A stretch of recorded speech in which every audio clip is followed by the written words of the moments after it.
आज यानी 23 जनवरी को इस हफ्ते का आखिरी कारोबारी दिन है और शेयर बाजार की शुरुआत थोड़ी मिली जुली हुई। प्रमुख बेंचमार्क इंडेक्स सेंसेक्स और निफ्टी हल्की बढ़त के साथ तो जरूर खुले, लेकिन फिर थोड़ा सपाट होते नजर आए। बैंक निफ्टी में भी पहले तेजी होल्ड की थी, लेकिन उसके तुरंत बाद ये भी लाल निशान में कारोबार करता नजर आया। सेंसेक्स 120 पॉइंट्स की तेजी के साथ 82,427 पर ट्रेड कर रहा था। निफ्टी 40 पॉइंट्स की तेजी के साथ 25,330 के आसपास चल रहा था। बैंक निफ्टी 31 पॉइंट्स ऊपर 59,213 के ऊपर ट्रेड कर रहा था। इस बीच आज इंडिगो के शेयर में भारी गिरावट नजर आई।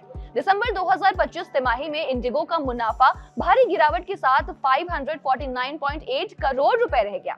इस खबर के बाद शेयर बाजार में हड़कंप मच गया और इंडिगो का स्टॉक करीब 4% तक टूट गया और फिलहाल 4,811 के आसपास कारोबार कर रहा है। लेकिन चौंकाने वाली बात यह है कि इतनी बड़ी गिरावट के बाद भी बड़े-बड़े ग्लोबल हाउसेस इस शेयर पर बुलिश हैं और 6,170 रुपए का टारगेट्स दे रहे हैं। ब्रोकरेज फर्म्स का कहना है कि दिसंबर तिमाही में इसे जो झटका लगा वो कंपनी के कारोबार की बजाय एक बार की दिक्कतें और तो और नियम की बदलाव के चलते थे।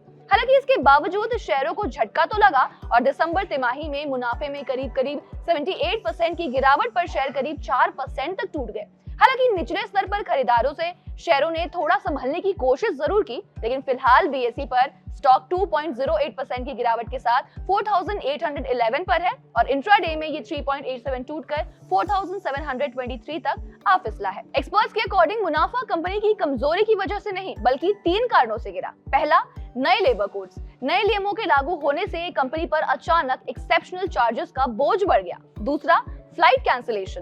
3 से 5 दिसंबर के बीच बड़े पैमाने पर फ्लाइट्स कैंसिल हुए और तो और डीले भी हुए, जिससे कंपनी को भारी नुकसान हुआ। और तीसरा, ऑपरेशनल कॉस्ट। विमान किराया और दूसरी लागतों में थोड़ा उतार चढ़ाव देखा गया, जिसकी वजह से स्टॉक करीब 4% तक टूट गया। फाइनेंशियल मोर्चे पर देखें तो दिसंबर 2025 तिमाही में कंपनी का कंसोलिडेटेड नेट प्रॉफिट सालाना बेसिस पर 77.5% फिसलकर 549 करोड़ पर आ गया। हालांकि ब्रोकरेज फर्म्स का कहना है कि इंडिगो की बैलेंस शीट काफी मजबूत है, इसके पास कैश बैलेंस काफी अच्छा है और मार्च 2026 तिमाही में कैपेसिटी फिर से बढ़ने की संभावना है।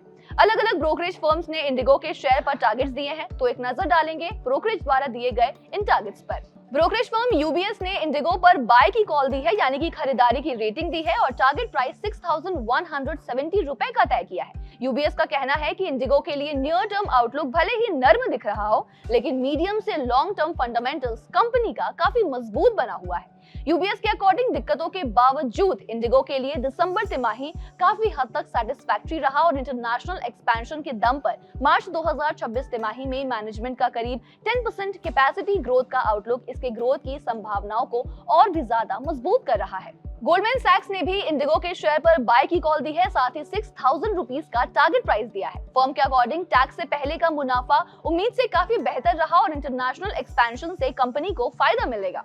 गोल्डमैन का कहना है कि फॉरेक्स को निकालकर इसकी लागत, खास तौर से विमान किराए की लागत अनुमान से काफी कम रही, जबकि यील्ड और टिकटिंग रेस्क यानी कि रेवेन्यू पर अवेलेबल सीट किलोमीटर अनुमान के मुताबिक ही रही। ब्रोकरेज फर्म सिटी ने भी इंडिगो के शेयर पर बाय की रेटिंग दी है और काफी बुलिश नजर आ रहे हैं। ब्रोकरेज ने जो टारगेट दिया है वो है 5,700 रुपए का। सिटी के अकॉर्डिंग बाजार हिस्सेदारी तो काफी मजबूत है और फ्लाइट ड्यूटी नियमों का असर उम्मीद से काफी कम रहा है। आपको बता दें, इंडिगो की पेरेंट कंपनी इंटरग्लोब एविएशन के शेयर पिछले साल 22 जनवरी 2025 को 3,946 पर थे, जो इसके शेयरों के लिए एक साल का रिकॉर्ड निचला स्तर है। इस निचले स्तर में ये 7 महीने में ही 57.74% उछलकर 18 अगस्त 2025 को 6,225 पर पहुंच गया, जो इसके शेयरों के लिए एक साल का रिकॉर्ड हाई लेवल है।